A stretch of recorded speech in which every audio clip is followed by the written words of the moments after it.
I used to believe that Seraphine and I were unbreakable. Every morning for almost a decade, I'd wake to find her beside me, tangled in the sheets, her hair falling across her face, her breathing soft and steady. I would watch her, feeling that strange kind of happiness that words couldn't capture, a quiet, intense love for the woman who had become my whole world. It's strange, isn't it? How everything can seem perfect, right until the moment it isn't. I came home late one night, exhausted after a grueling meeting at work. The lights were dim, and the scent of vanilla candles lingered in the air, a welcome I'd grown accustomed to, but something felt off. It wasn't obvious, not a sound, not a sight, but a subtle feeling that prickled at the edges of my mind. Maybe it was the way Seraphine looked up at me from the couch, her expression just a little too poised, her gaze almost distant. "Hey," I murmured, dropping my briefcase by the door. "You're still awake?" She smiled, but it didn't reach her eyes. "Just waiting for you. Busy day?" "Long one," I said, crossing the room to sit beside her. Her body was warm, but slightly stiff, her arms wrapped around herself. "How about you? What did you get up to?" She shrugged, avoiding my gaze. "Nothing much. Just some errands. I saw Caroline for lunch." Caroline was one of her oldest friends, a familiar name in our conversations, yet that night, hearing it left me uneasy. There was an edge to her voice, a guardedness, like she was hiding something right in plain sight. But I dismissed it as my own paranoia, the creeping insecurities that sometimes found their way into an otherwise solid marriage. That night, I fell asleep beside her, but the unease lingered, gnawing away at the back of my mind. The following days were filled with moments like this, little shifts in her behavior, tiny red flags that, alone, wouldn't mean much but together felt like pieces of a puzzle I couldn't see clearly. It was subtle at first. She'd leave her phone face down on the counter, a habit she'd never had before. There were sudden trips to the gym or spur-of-the-moment shopping sprees, moments when she seemed unreachable. Once, she returned from a work meeting wearing perfume I hadn't smelled on her before, an expensive floral scent that clung to her like a mystery waiting to be unraveled. The doubts grew like weeds in my mind, and I struggled to keep them in check. Every time I questioned myself, I'd remind myself of who Seraphine was, of the woman I loved. I couldn't imagine her deceiving me. I wouldn't allow myself to imagine it. She was my Seraphine, the woman who had stood beside me through every hardship, the woman who had whispered promises in the dark, promises I'd believed in so completely.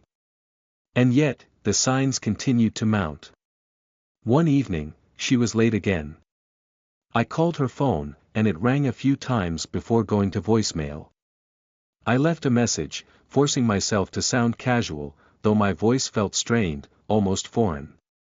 Hours passed, and she finally walked in, her expression unreadable as she avoided my eyes. I asked her where she'd been, and her answer was a quick, dismissive, "Out with friends." Friends. The word echoed in my mind, hollow and unconvincing. That night, I lay awake, staring at the ceiling while she slept beside me. I tried to reason with myself, to push down the growing knot of suspicion that twisted inside my chest. Love is supposed to be built on trust, and I wanted so desperately to trust her. But my mind wouldn't quiet, replaying each strange moment, each lie wrapped in a smile, each late night in vague excuse. The next day, I told myself to be direct, to finally ask the questions I'd been afraid to confront. I found her in the kitchen, sunlight streaming through the window as she prepared breakfast. She looked beautiful, just as she always had, her hair falling loosely over her shoulders, her face calm, serene. And for a moment, the doubts vanished, replaced by the familiar, comforting love that had been the foundation of our life together. "Seraphine," I said, my voice gentle but firm. "Can we talk?" She looked up, her eyes meeting mine, and for a split second, I saw a flicker of something in her gaze, fear? Guilt? But it was gone as quickly as it had appeared. replaced by that guarded smile I'd come to dread. "Of course," she replied, her voice smooth, controlled. I hesitated, the words caught in my throat. I didn't want to accuse her. I didn't want to be the husband who didn't trust his wife. But there was no escaping the question that had been burning inside me. "Is there something going on that I should know about?" I asked, my tone as steady as I could manage. For a moment, she simply stared at me, her expression unreadable. And then she laughed, a light, dismissive sound that felt like a dagger twisting in my chest. "Lucas," she said, reaching across the counter to take my hand. "You're being ridiculous. There's nothing wrong. I'm just tired. Work's been stressful, and I guess it's made me a bit distant. But I'm fine. We're fine." Her fingers were warm, her touch familiar, but it felt like she was slipping away, drifting further out of reach with every word. I nodded, forcing a smile, pretending that her reassurances were enough. But deep down, I knew that a line had been crossed, a crack had formed in the foundation of everything I'd once believed in. As the days passed, I found myself watching her more closely, noticing every detail, every change. The woman I loved was still there beside me, but she was different now, a stranger wrapped in familiar skin. And no matter how hard I tried to convince myself otherwise, I couldn't shake the feeling that I was standing on the edge of something dark, something that would change me forever. And so, I waited, trapped between love and suspicion, between the man I was and the man I feared I was becoming. I didn't know it then, but that was the beginning of the end, the first crack in the perfect life I'd built, the first step on a path that would lead to places I could never return from. It wasn't long after that night that I finally faced the truth, a truth I'd been too afraid to confront. Every whisper of doubt, every suspicious thought, all the unease that gnawed at me day and night had led me here, to the shattering realization of her betrayal. But how I discovered it, and what I felt in that moment, those were things I never could have prepared for. It began with a single, innocuous moment, one that most people would overlook. Seraphine had gone to shower, leaving her phone on the kitchen counter. Normally, I would have never thought to touch it. But that night, as I stood in the kitchen listening to the sound of running water, something compelled me.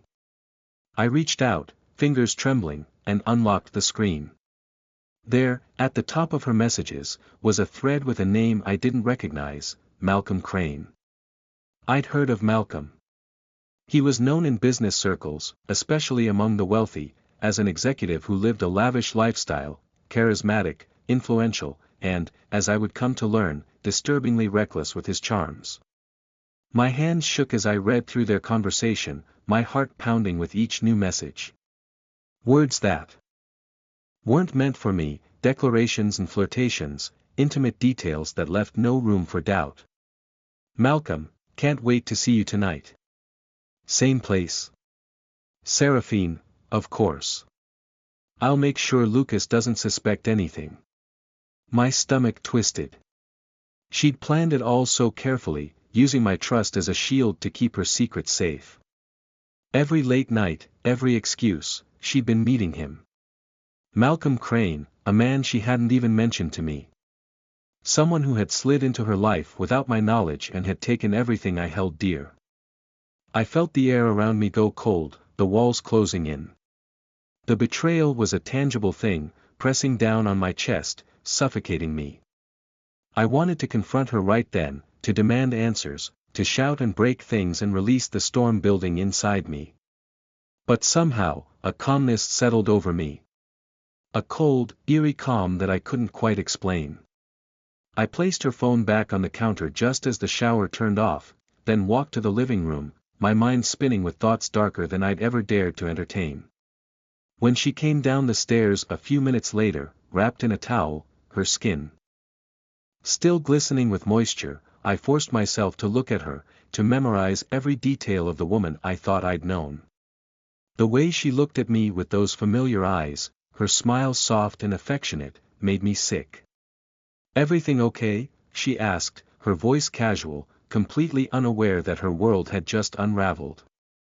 I nodded, keeping my face neutral. Yeah. Just tired. She didn't ask any more questions. She didn't notice the way my hands clenched at my sides, or how my jaw tightened as I struggled to hold back the wave of rage that threatened to consume me. And in that moment, I made a decision that would change everything. The following days were a blur of planning, of gathering every detail I could about Malcolm Crane. I learned his habits, his routines, his weaknesses. I became obsessed with him, spending every spare moment researching the man who'd stolen my wife from me. It was like watching my own life fall apart from the outside, a surreal and twisted experience that left me hollow and numb. I didn't confront Seraphine. I knew that if I did, she'd try to justify herself, to twist the truth, to make me feel responsible for her actions. Instead, I kept quiet, watching and waiting, letting her believe that her secret was safe. I would wait until the perfect moment, until I had everything I needed to make them both pay. I reached out to an old contact, a private investigator named Elliot Graves. Elliot had been an acquaintance from years ago, a man with a knack for uncovering secrets that people would rather keep hidden. He owed me a favor, and when I explained my situation, he agreed to help. Days passed, each one an agonizing eternity as I watched Seraphine continue her charade. She would kiss me goodbye in the morning, her smile radiant and warm, as if she hadn't just been in another man's arms the night before. I felt like a stranger in my own life, a spectator trapped in a nightmare that only I could see. Then, one evening, Elliot handed me an envelope. Inside were photos, undeniable proof of her affair. Seraphine and Malcolm, wrapped in each other's arms, their faces illuminated by the dim light of a secluded restaurant booth. The way she looked at him, the same way she used to look at me, was a knife to my heart. But instead of pain, I felt something else, something dark and cold, rising up from within me. Elliot left without a word, sensing that I needed to be alone. I sat in my study, staring at the photos, the anger building with each passing second. This wasn't just a betrayal, it was a calculated, deliberate act of deceit, a violation of everything we had built together. For a long time, I sat in the dark, the weight of my discovery pressing down on me. And as the hours passed, a plan began to form in my mind, a plan as meticulous and calculated as her own betrayal. If Seraphine and Malcolm wanted to betray me, I would let them. But I would make sure they paid for it in ways they could never imagine. This wasn't just about revenge, it was about reclaiming my dignity, my sense of self. I wasn't the fool they thought I was, and I would make sure they understood that, one way or another. That night, as Seraphine lay beside me, blissfully unaware of what I knew, I felt a strange sense of calm wash over me. I had been broken, shattered by her betrayal. But in that darkness, I found a new purpose, a cold and ruthless determination to see this through. For the first time in days, I felt like myself again. And as I closed my eyes, I knew that I would make them regret every lie, every betrayal, every whispered promise that had meant nothing to her. They thought they could deceive me, manipulate me, but they were wrong. I would be the one to have the last word. And so, with the calmness of a man who had nothing left to lose, I began the journey down a path of revenge, a path that would lead me to places I could never return from. If there was one thing I had learned in my life, it was the art of patience. To destroy something properly, you couldn't rush. It had to be planned, methodical. So I spent my days researching Malcolm Crane, digging up every scrap of information I could find on him. And I watched Seraphine, noting every detail of her behavior, every carefully concealed lie. The longer I observed, the more the pieces fell into place, and soon I knew exactly how to reach Malcolm, how to make him think that we were kindred spirits. As far as he knew, I was simply Lucas Thorne, a businessman, no different from him in ambition or success. He didn't know I was the husband of the woman he was having an affair with. To him, I was just another man in the corporate world, a world he thought he dominated. I found an opening to introduce myself at a networking event. Malcolm was there, charming and charismatic as always, surrounded by people hanging on his every word. I'd seen him in photos, but meeting him face to face was surreal. The man who had taken everything from me, standing right there, laughing, completely unaware of the ruin I was planning for him. I approached with an easy smile, extending my hand. "Malcolm Crane, right? Lucas Thorne." He looked at me, sizing me up for a moment before shaking my hand. "The Lucas Thorne. Heard a lot about you, man. Real estate, right? Solid reputation." "Appreciate that," I replied. "I've heard good things about you too." He grinned, nodding. "Guess we're both the types who know how to make things happen. Nice to meet a man who understands the game." It was almost amusing, hearing him talk about the game as if he had mastered it. Malcolm had no idea that, this time, he was just another pawn.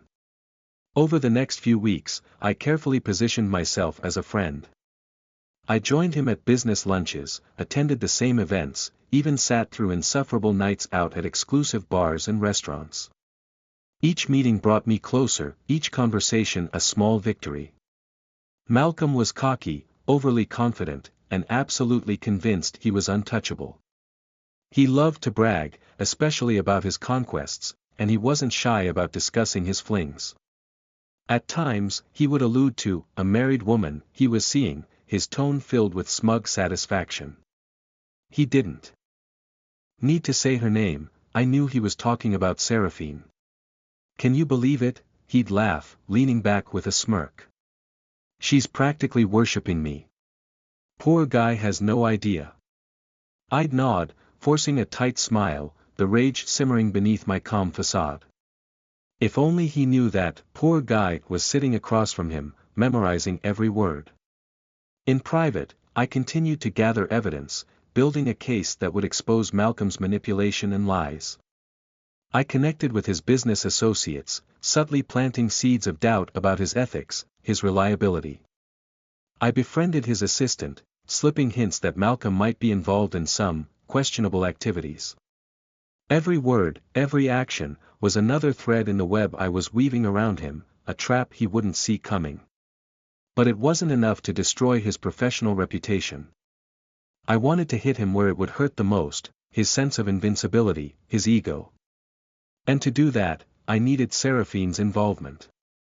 One evening, Seraphine came home later than usual, her eyes glowing with a happiness that I knew wasn't for me. I'd long stopped asking where she'd been, the lies rolled off her tongue with practiced ease, her guilt hidden behind that same warm smile. But this time, I had a different approach in mind.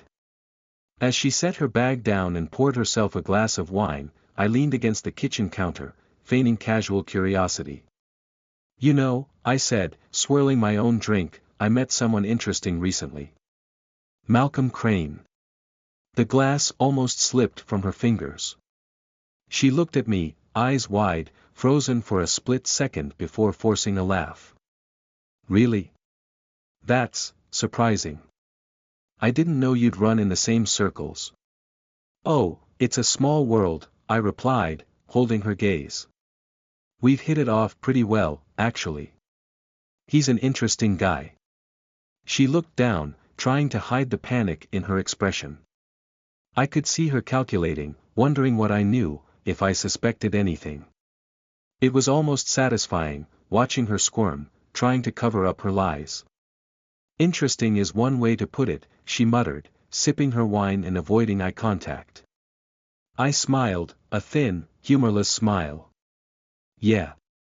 I thought so too." That night, I watched her carefully, studying every reaction, every word. She was slipping, her usual composure fraying around the edges. The knowledge that I knew Malcolm made her nervous, unsettled her. And it was exactly the response I wanted. Over the next few days, I intensified my strategy.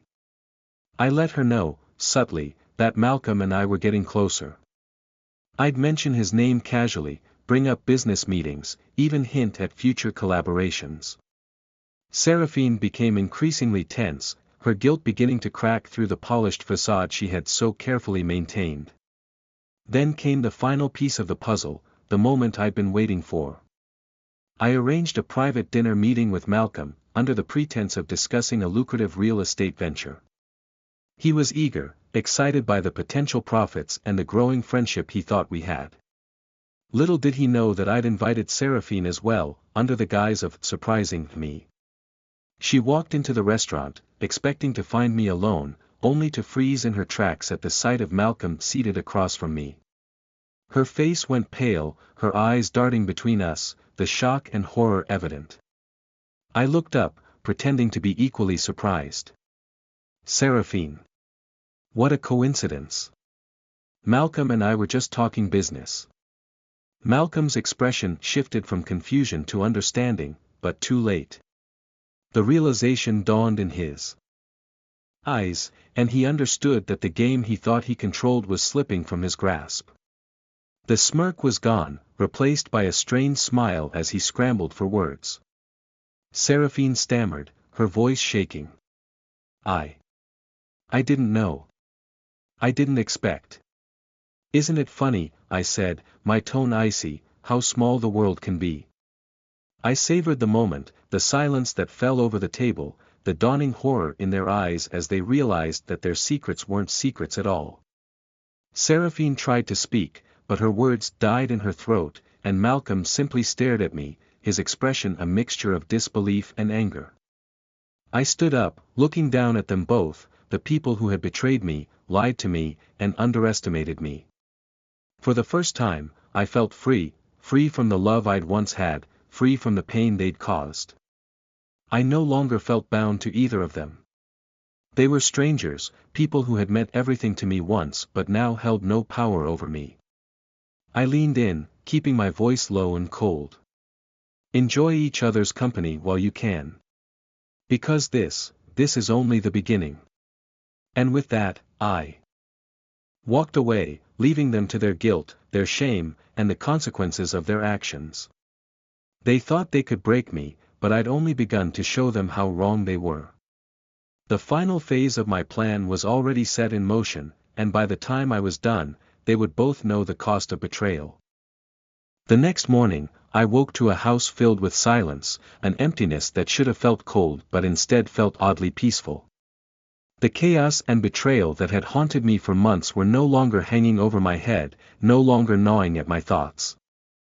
I had finally set things in motion, and now, it was only a matter of time. After that disastrous dinner, Seraphine barely spoke to me. She spent most of her time either locked away in our bedroom or avoiding eye contact, her face pale and drawn. The air between us was thick with everything unsaid, each silence heavier than the last.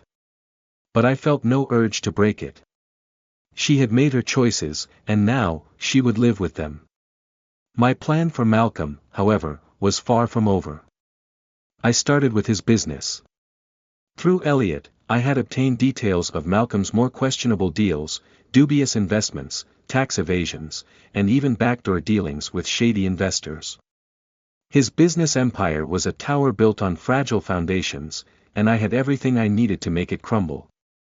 The first step was to tip off a few key contacts in the industry, influential figures who would be more than willing to expose Malcolm's underhanded practices. Rumors spread quickly, whispers of financial mismanagement and unethical deals circulating among those who once praised him. Then, I made an anonymous call to a financial journalist known for investigative exposés. I gave him enough evidence to pique his interest, just enough to let him dig deeper and uncover the rot himself. Within days, the media was abuzz with scandal. Headlines screamed of corruption, fraud, and deceit, each article peeling back the layers of Malcolm Crane's empire, exposing the lies and half-truths that had fueled his success. The man who had once walked into rooms with a smug grin and an air of invincibility was now the subject of intense scrutiny, his every move questioned, his reputation torn apart. His business partners began to distance themselves, investors pulled out, and clients fled, not wanting to be associated with the mess. I could almost imagine Malcolm's fury, the disbelief and desperation that must have filled him as his empire collapsed. But I wasn't done yet. I had one final card to play, and it was a personal one. I knew that for a man like Malcolm, public humiliation would be the ultimate blow. So, with Elliot's help, I arranged to leak a set of private messages between Malcolm and Seraphine, detailing their affair in explicit detail. The messages went viral almost instantly, spreading through social media, news outlets, and corporate circles like wildfire. People who had once respected him, admired him, now saw him for what he truly was, a deceitful man willing to risk everything for a fleeting thrill. Seraphine was caught in the crossfire as well, her name dragged through the mud, her carefully constructed image shattered. Friends, family, and colleagues learned of her affair, her betrayal, and she was left standing alone, exposed and vulnerable. At home, Seraphine barely left the bedroom, her once perfect facade now a shell of despair. One evening, as I passed by the door, I heard her muffled sobs, the sound of her world crashing down around her. She hadn't eaten in days, hadn't slept, and for the first time, I felt something almost like pity. But only almost. One night, she finally gathered the strength to confront me, her face pale and haunted, her eyes red-rimmed from hours of tears. She looked at me, a shadow of the woman I had once loved. "Why?" she whispered. Her voice raw. "Why are you doing this to me?" I looked at her, feeling the weight of her question, the devastation in her gaze. And for a moment, I almost told her the truth, that this was the only way I knew to take back the control she had stolen from me, to make her feel a fraction of the pain she had inflicted. But I kept my silence, simply staring back at her, letting her search my face for answers that I wouldn't give. "Did you ever really love me?" she asked, a tremor in her voice. The question caught me off guard. I remembered the early days, the laughter, the tenderness, the dreams we'd shared. There had been love once, a love that had been real and deep and consuming. But that love had been buried under lies, drowned by betrayal, until all that was left was ashes. "Yes," I finally replied, my voice barely a whisper. "Once." She flinched, her expression a mixture of grief and regret, but she said nothing more. She turned and walked away, her footsteps echoing down the empty hallway, leaving me alone with the ghosts of what we once were. In the days that followed, I watched the aftermath unfold. Malcolm's company was in ruins, his reputation irreparably damaged. Seraphine became a pariah among our social circle, her once glamorous life reduced to a hushed scandal that everyone avoided mentioning. One morning, I received an email, a notice from my lawyer, confirming that Seraphine had agreed to an uncontested divorce. The paperwork would be finalized within weeks, leaving her with almost nothing. She hadn't asked for anything, not even the house. It was as if she had finally surrendered, resigned to the fate she had brought upon herself. With the divorce finalized, I felt a strange, hollow sense of closure. The revenge I had sought, the justice I had craved, had all been delivered. But instead of satisfaction, I felt only emptiness, a void left by the love that had once filled it, a love that was now gone forever. As the dust settled, I found myself standing in the quiet solitude of my home, the memories of Seraphine lingering like shadows in every room. The furniture, the photos, the scent of her perfume, all of it remained, reminders of a life I no longer recognized. One evening, I sat alone, staring out the window at the city lights, wondering if I had truly won. I had taken back my dignity, my sense of self, but at what cost? The love I had once cherished was gone, replaced by a bitterness that left me feeling more alone than ever. I realized then that revenge, no matter how justified, had a price. It had taken everything from me, my love, my trust, my happiness. And though I had destroyed the people who had wronged me, I had lost myself in the process. As the city lights flickered in the distance, I closed my eyes, the weight of my choices settling over me like a shroud. In my pursuit of justice, I had become a stranger, a man defined by his anger, his need for retribution. And now, as I sat in the darkness, I wondered if I would ever find my way back. The weeks that followed were quiet, almost unnervingly so. Malcolm Crane had vanished from the business world, his empire nothing but a distant memory, a cautionary tale for those who thought themselves untouchable. Seraphine, too, had left, slipping away in the early hours one morning. She hadn't left a note, hadn't tried to explain herself. I was alone in the house, surrounded by the remnants of a life that no longer existed. With the divorce finalized and our lives severed, I thought I'd feel free. But freedom, as I came to realize, was not synonymous with peace. Every corner of the house held memories, some bright and filled with laughter, others darkened by the shadows of betrayal. I'd achieved what I set out to do, but the victory felt hollow, like the echoes of a song that had lost its melody. I returned to work, throwing myself into projects, meetings, anything that would distract me from the emptiness at home. But as days turned into weeks, I found myself questioning more and more. I had destroyed everything Seraphine and Malcolm valued, taken back control of my life, yet I was haunted by a gnawing question: what was left for me now? One evening, I decided to go through the last remnants of our life together, a box of photos, letters, souvenirs from years past. I found a picture from the first trip we'd taken together, a weekend in Napa Valley. Seraphine was smiling at me, a genuine, joyful smile that I hadn't seen in years. I stared at it, feeling a strange mix of nostalgia and sorrow, the realization settling over me that I wasn't angry anymore. Not at her, not even at Malcolm. The anger had burned away, leaving only the ashes of what once was. And in those ashes, I began to see a path forward, one I hadn't considered before.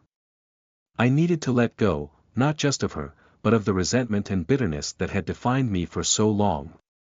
With a sense of finality, I packed up the last traces of Seraphine's presence, boxing up the memories and donating her belongings. It was a symbolic act, a way of reclaiming the space, of beginning anew. The emptiness no longer felt suffocating. It was space, waiting to be filled. I began spending time in places I had long neglected. I walked in the park, sat by the river, let the quiet seep into my mind. In those moments, I felt the flicker of something I hadn't felt in a long time: peace. I had stripped away the illusions, the lies, and now, in the simplicity of solitude, I felt myself coming back to life. One day, while out for coffee, I ran into someone unexpected: Elliot, my old friend who had helped me gather the evidence I'd used against Malcolm. He smiled when he saw me, though his expression was tinged with something I couldn't quite place. "Lucas," he greeted, taking a seat across from me. "Haven't seen you in a while. How's life treating you?" I paused, considering the question. "Quiet," I replied honestly. "Different." Elliot nodded, studying me carefully. "Do you ever regret it? What you did to them?" I thought about his question, the weight of it settling over me. Did I regret it? I'd spent so long chasing justice, revenge, that I hadn't stopped to consider the toll it would take on me. But now, with the distance of time, I realized that while my actions had been justified, they hadn't brought the closure I'd hoped for. I think, I began slowly, that I had to go through it to find out who I am on the other side. But it's not who I want to be anymore. Elliot nodded, his expression understanding. Revenge has a way of consuming us. But moving forward, that takes courage too. For the first time, I felt a sense of relief. I wasn't chained to my past anymore. I had made mistakes, taken actions I couldn't undo, but I still had a future, one I could shape in whatever way I chose. In the months that followed, I made a conscious effort to rebuild. I reconnected with friends I had distanced myself from, took up hobbies I had once loved, and, slowly but surely, began to redefine my life. The darkness that had clouded my heart lifted, replaced by a cautious hope, a fragile optimism that perhaps, one day, I could find happiness again. One evening, as I sat on my balcony watching the sunset, I thought about Seraphine. I wondered where she was, what she was doing, if she had found a way to make peace with herself. Part of me hoped she had, that she too had found a way to rebuild from the ruins we had both created. I would never know. But for the first time, that uncertainty didn't bother me. I was free, from her, from Malcolm, and, most importantly, from the anger that had once consumed me. In the end, I learned that life isn't about holding on to the past or seeking vengeance for wrongs that can never truly be righted. It's about learning to let go, to forgive, not for others, but for ourselves. I had lost everything, but in the process, I had found something far more valuable, the strength to move on. As the last rays of sunlight dipped below the horizon, I closed my eyes, breathing in the cool evening air.